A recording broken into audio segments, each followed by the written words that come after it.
ये बिल्कुल फारग हो गए हैं। ये अब वो गधे बन चुके हैं जिनके ऊपर आप ज़ेबरा का पेंट भी कर दें तो लोग पहचान जाएंगे कि ये गधे हैं।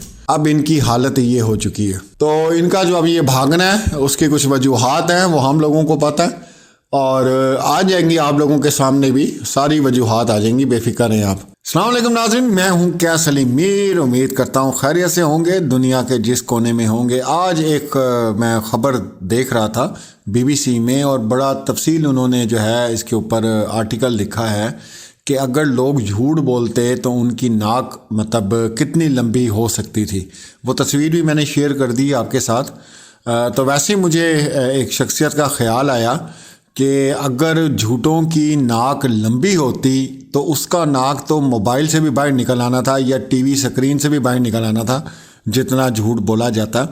अब नया शोशा जो मेरे तक पहुंचा, लोगों ने बताया कि जी ये जो अदाकारा अब लाइव करेगी वो ईद के बाद करेगी। अच्छा, उसकी वजह ये बताई है कि काले कव्वे का मेरे ख्याल से पेट ख़राब हो गया। एनी हाउ, काला कव्वा तो पहले भी काफ़ी लाइव में नहीं आया था, ये बहाना है इनका। बात ये है, जो असल बात है जो हम तक पहुंची हुई है वो लोगों तक तो नहीं पहुंची ना, कि इनके साथ हो क्या रहा है। तो इनका ये ऐलान करना और ये सारे टोपी ड्रामे करने, ये हम लोगों को पता है और हम लोग हंसते भी हैं जब इन लोगों की हालतें देखते हैं, क्योंकि ज़री बात है इन्होंने शक्ल भी तो बचानी है ना अपनी। जो ये एक साल से इन्होंने गंद फैला के रखा हुआ है, जो गटर का मुंह खुला हुआ है, लोगों से किसी ना किसी तरीके से झूठ तो अपना जो है वो छुपाना है। लेकिन जो असल मामलात हैं वो ये कभी भी आप लोगों को नहीं बताएंगे कि ये इनको एकदम कैसे ख्याल आ गया कि लाइव हम बंद कर दें और इस टॉपिक के ऊपर बात करना हम छोड़ दें। ये हम लोगों को पता है। और दूसरी, जहाँ तक नाक की बात है, तो मेरे ख्याल से ये 4-5 जितने बंदे हैं इनके नाक आपस में टकरा रहे होते हैं जब ये लाइव में आपस में बातें कर रहे होते, जो इन लोगों की हालत है। अच्छा जी, आज एक बहुत अहम वीडियो मैंने शेयर की है अहमद शेर जट की, और वो 161 का जो बयान है उसके मुतल्लिक है। वो बहुत ख़ास वीडियो है और इन लोगों का बचना बिल्कुल नामुमकिन है, क्योंकि ये ऑलरेडी जितने शुरू में जो लोग गिरफ़्तार हुए थे और इनके रिमांड हुए थे उसके अंदर इन्होंने जो बयानात दिए वो आपस में नहीं मिलते। फिर उसके बाद जो शब्बीर का बयान है 161 का, वो बहुत अहमियत का हामिल है। तो ये बुरी तरीके से अब फंस चुके हैं, इनके पास अब कोई रास्ता नहीं है। और जहाँ तक आपको पता है अदालती मामलात जिस तरह लेट होते हैं, जो भी हैं, कोई मसला नहीं है। मेन वही चीज़, सबसे पहले पूरे पाकिस्तान ने सुक्का सांस लिया जब बच्ची कराची पहुंची, खैर से शेल्टर होम में रही। फिर उसके बाद सुक्का सांस मिला जनाब 6 जनवरी को जब बच्ची अपने घर चली गई। तो लेकिन जो टारगेट है वो इन लोगों को हम लोगों ने कैफरे किरदार तक पहुंचाना है, और उसके बगैर तो मकसद ही पूरा नहीं होता, किसी का भी मकसद पूरा नहीं होता। तो ये जो आज इन्होंने हवाई छोड़ी है ना, अब हम ईद के बाद आएंगे। और बड़ा मज़ा है का लोगों ने मुझे कमेंट्स भेजे हैं कि लोग नीचे कमेंट, ये क्या बात हुई, आप बात करें ना, ये क्या बात हुई। ओ भाई, तुम्हें आप क्या बताएं कि ये क्यों नहीं बात कर रहे या क्यों नहीं करना चाहते। और बाकी पहले भी अपने वीलॉग्स में मैं मशवरा दे चुका हूँ कि जिस बंदे का कोई लेन देन है तो भाई मैदान भी हाजिर है, घोड़ा भी हाजिर है, पहुँचें आप, अदालतें भी हैं, पुलिस भी है, हर चीज़ मौजूद है ना। तो सोशल मीडिया पे बैठ के किसी को जलील करना, किसी की तजलील करना, इससे क्या हुआ? कुछ भी नहीं। अपनी जो शर्म इन लोगों को नहीं आती कि जिसको ये बार बार बच्ची को यही कहते थे ये अपनी मर्ज़ी से आई और निकाह हो गया, और जनाब ये बच्ची जो है वो 16 साल से कम है। झूठ पे झूठ, इतना झूठ कि भाई मैं कह रहा हूँ कि आज जो BBC का आर्टिकल आया है वो लोग आप लोग जाके पढ़ें। और इनकी तो नाक जो है ना वो भी मोबाइल से, जब ये लाइव में आई तो नाक भाई राजन जी ये मोबाइल से, इतना झूठ इन लोगों ने बोला है। खैर, अब तो हम इनके लिए ये भी नहीं कहते, पहले हम लोग कह देते थे अल्लाह तुम्हें नेकी की हिदायत दे। इनको नहीं, ये बस फारग हैं, ये बिल्कुल फारग हो गए हैं। ये अब वो गधे बन चुके हैं जिनके ऊपर आप ज़ेबरा का पेंट भी कर दें तो लोग पहचान जाएंगे कि ये गधे हैं। अब इनकी हालत ये हो चुकी है। अब ये मज़ीद झूठ बोलें अपने शक्ल बचाने के लिए, अपने जितने इनकी व्यूअरशिप है उनसे झूठ बोलें, और वो भी आगे माशाल्लाह इतने अक्लमंद हैं कि उनको समझ ही नहीं आती कि हम लोग क्या बात कर रहे हैं।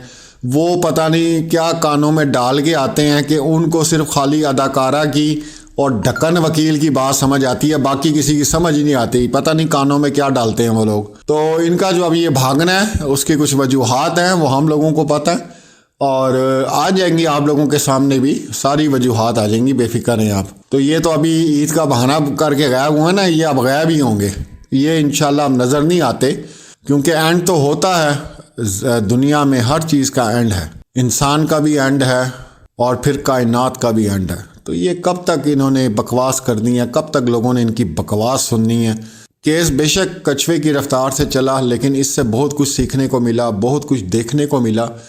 तो उन तमाम लोगों को सोचने का मौका मिला जो ये तकरीबन 70 साल से इसी तरह ये काम हो रहा है पंजाब में और सिंध में सबसे ज़्यादा हो रहा है। सिंध की समझ नहीं आती है, लाहौर में तो फिर थोड़ा बहुत इस तरह के वाक़यात कम मंजरे आम पर आ रहे हैं, लेकिन बहुत ज़्यादा जो है सिंध की और कराची की साइड पे जो है ना, बहुत ज़्यादा ऐसे मामलात हैं। अभी वो बच्ची भी छोटी है मरियम, उसका भी अभी कोई अपडेट नहीं मिली। वो भी इंशाल्लाह देखें, हम जो कर सकते वे खिदमत ही कर सकते हैं। हमारा एक पैनल है, वहाँ से बात कर सकते हैं, आवाज़ बुलंद कर सकते हैं, बस यही हम कर सकते हैं। तो इंशाल्लाह उस केस को भी ज़रूर हम लोग हाईलाइट करेंगे। तो बहरहाल जी, अभी ताज़ा तरीन जो आपको मैंने बता दी है, वो वीडियो जिसने नहीं देखी वो लाजमी देखें। अहमद शेर जट की बहुत ज़बरदस्त वीडियो है और बयान के हवाले से 161 का जो बयान है उसकी क्या अहमियत है और इन लोगों का बचना बहुत मुश्किल है, बहुत ज़्यादा मुश्किल है। तो बयान के हवाले से 4 अप्रैल आपको बताया है और ट्रायल के हवाले से जो उम्मीद की जा रही है वो 15 अप्रैल से की जा रही है। और ट्रायल जब शुरू होगा तो फिर दूध का दूध और पानी का पानी हो जाएगा। फिर आपको तो पता है कि किस तरह फिर मुल्ज़मान जो है वो तोते की तरह बोलते हैं, क्योंकि जब कस्टडी में हो पुलिस की तो फिर क्या होता है ये आप लोग बहुत अच्छी तरह जानते हैं। तो इंशाल्लाह अल्लाह कामयाबी देगा सब लोगों को। मिलते हैं अगली वीडियो में, अल्लाह हाफिज़। बयान 161 शबीर का भी मौजूद है। अगर ये बयान लोग तस्लीम करेंगे तो इन लोगों के गले पड़ जाएगा शबीर का बयान, जो इतराफ़े जुर्म कर चुका है। जो बज़ाहिर नजर आ रहा है कि अगर ये मुकदमा बड़ा स्ट्रांगली साबित होता है तो मैं समझता हूं ये उम्र कैद का केस है। उम्र कैद की हद तक चीज जा सकती है, लेकिन अगर उम्र कैद से आप नीचे आएंगे तो मिनिमम 10 साल की सजा का ये केस। वैसे तो मैं आपको बता रहा हूं कि उसमें उम्र कैद की हद तक भी कोई ऐसी बात नहीं है कि उम्र कैद लगाने में, इस केस को कंटेस्ट करके उम्र कैद की सजा में जाने में कोई बहुत मुश्किल है, मुमकिन है।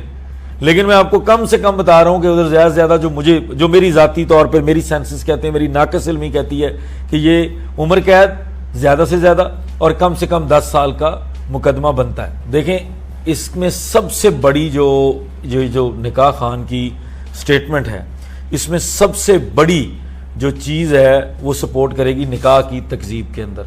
सबसे बड़ी तो इसकी जो रिलीफ मिलेगा जो इसके बेस पर, वो उस निकाह को ख़त्म करवाने में मिलेगा। जिस दिन निकाह ख़त्म हो जाना है ना, फिर ये मुकदमे में आपने देखना है, फिर ये मुकदमा है, फिर ये सीधी दफात हैं और उसके ऊपर पुलिस के भी हाथ खड़े हैं। आज अगर कोई चीज आड़े आ रही थी, आज तक जहां पर भी कोई रिलीफ मिला है, जहां पर भी कोई छोटी मोटी चीज आई है, जहां पर भी कोई 2 डेटें तारीखें मिली हैं, वो सिर्फ इस निकाह के अब तक कलअदम ना होने की वजह से मिली हैं। उसने यकीनी तौर पर अपने टाइम पर ही कलअदम होना था, जल्दी नहीं होना था, उसका एक टाइम था, वो आ गया टाइम। और जब ये निकाह खान का बयान आ गया तो इसने उसके अंदर बहुत मदद करनी है।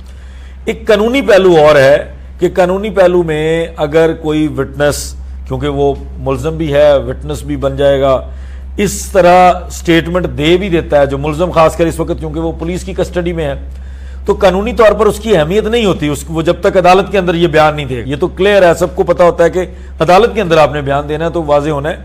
लेकिन बहरहाल ये जो इस तरह के डाउट्स होते हैं वो लीड करते हैं ऐसे बंदों के मुंह से ड्यूरिंग ट्रायल बहुत सारी चीजें निकलवाने में। तो अल्टीमेटली इसका फायदा निकाह के कलअदम होने में होगा। और आपके जो बाकी मुकदमा है, जो ट्रायल है, जिसमें ज़हीर और शबीर को उम्र कैद वाली साइड पे जाना है जिन्होंने सजा में, उसके अंदर भी ये हेल्प। निकाह खान और गवाह वो मरकजी मुल्ज़मान नहीं है, उनका रोल मरकजी नहीं है, किरदार मरकजी नहीं है, बेनिफिशरी नहीं है। 3 साल से बच्ची को बहला रहे थे, ऐसा कुछ नहीं है। लेकिन चूंकि वो इस मुकदमे के अदालत ने जब उनकी जमानत खारिज की गई थी उन्होंने कहा था ये किसी एक शख्स के खिलाफ मुकदमा नहीं है या किसी एक शख्स के खिलाफ ये ऑफेंस नहीं हुआ, ये सोसाइटी के अगेंस्ट क्राइम हुआ है, सोसाइटी के ऊपर इसका असर पड़ेगा, ये इस तरह के क्राइम के अंदर कोई बंदा बेल का हकदार नहीं है। और उन्होंने ये कहकर बाद अज गिरफ्तारी जमानत दो लोगों की जिनका डायरेक्ट रोल नहीं है उनकी खारिज की थी बाद अज गिरफ्तारी जमानत। हमारे कानून में जो कबल अज गिरफ्तारी और बाद अज गिरफ्तारी का जो फर्क है, कबल अज गिरफ्तारी वाले के लिए स्कोप इतना सा होता है, जो बाद अज गिरफ्तारी वाला स्कोप है वो बहुत बड़ा होता है कि एक बंदा एक टाइम के लिए जेल के अंदर रह चुका है, उसकी बेल की ग्राउंड उसके लिए आसान बना दी जाती है, उसके लिए वो मंजिल आसान होती है बेल वाली।